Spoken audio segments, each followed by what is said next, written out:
On September 11th, 2001, terrorists of the Islamic extreme group Al-Qaeda hijacked 4 airliners and carried out a suicide attack targeting the United States. 2 of the planes were flown into the towers of the World Trade Center in New York City. A 3rd plane hit the Pentagon just outside Washington, D.C., and a 4th plane crashed in a field out in Pennsylvania. All lives on board were lost, as well as hundreds of people killed inside the buildings. Over 3,000 lives were lost that Tuesday morning. One of the lives that was lost was Craig Amundson. He was an enlisted Army specialist. He left behind 2 young children and his wife, Amanda. After the attacks, Amber called for peace and refused to support the 2001 war in Afghanistan. She sent a letter to the Chicago Times, a widow's plea for nonviolence. She founded the September 11th Families for Peaceful Tomorrow, and she opposed the American military campaign in Afghanistan. She refused to support the war.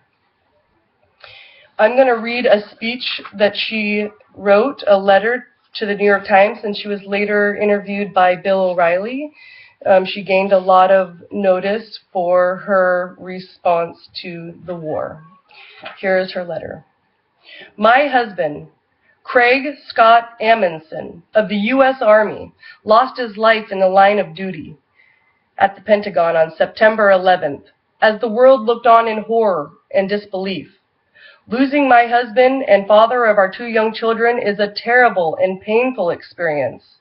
I have heard angry rhetorics by some Americans, including many of our nation's leaders, who advise a heavy dose of revenge and punishment. To those leaders, I would like to say and make it clear that my family and I take no comfort in your words of rage. If you choose to respond to the incomprehensible brutality by perpetuating violence against other innocent human beings, you may not do so in the name of justice for my husband. Craig would not have wanted a violent response to avenge his death, and I cannot see how any good can come of it. We cannot solve violence with violence. Mahatma Gandhi said, "An eye for an eye only makes the world blind." I call on our nation's leaders to find the courage to respond to the incomprehensible tragedy by breaking the cycle of violence.